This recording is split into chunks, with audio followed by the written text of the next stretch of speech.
Hey guys, welcome back to our channel. Ngayon meron tayong Toyota Vios dito. Anong year to sir? 2019. 19. Ang bata pa pala no? Kala ko mga 17 eh.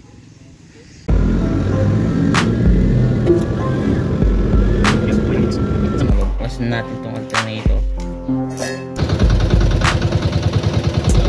Okay guys, welcome back to our channel. Rescue na naman tayo.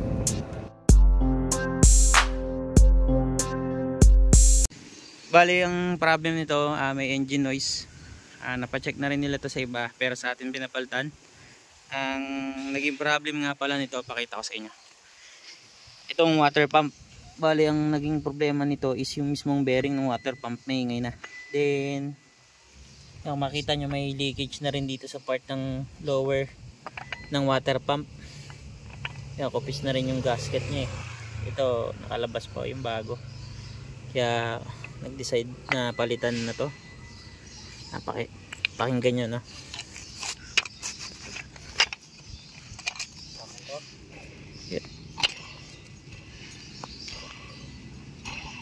Ay, may ingin no. Ay, ito okay, no. Spot pa to. Smooth ikutin. Ito magaspang na ikutin eh. Pero hindi naman siya ano kasi wala namang history ng tubig eh. Kasi minsan sir pagka may history ng tubig, kinakain na ng kalawang tong impeller nya, LC. Naubos to. Yan. Ang pangit lang sa design na to kasi yung mga dati, mga metal gasket. Ito kasi ano eh, goma eh. Kaya pagka katagalan, kumukopi siya after 5 years. Kakaroon na siya ng leakage. Katulad nga nito.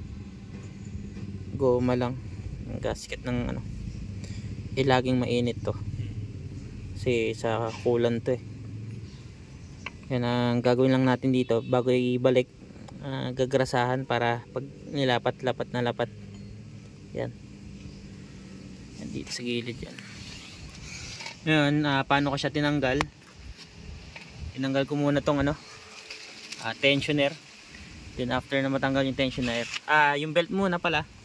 Tanggal tayong belt, then tensioner, dalawa na tornilyo sa tensioner. Then dito sa ano, sa water pump niya 8. Yun oh.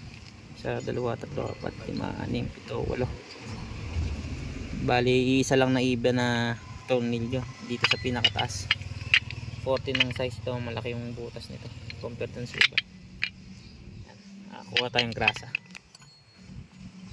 Yan, kung makita nyo, nilagyan natin ng grasa para lapat na lapat.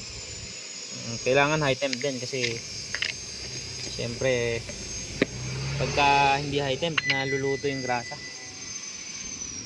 Kapit natin dito.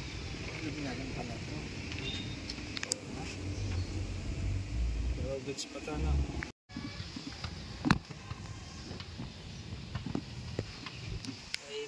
Yan guys, kung makikita nyo at kung mapapakinggan nyo pala, wala na yung ingay nya, grinding sound. Yan, bago na yung ating water pump. Then sasalin tayo ng coolant.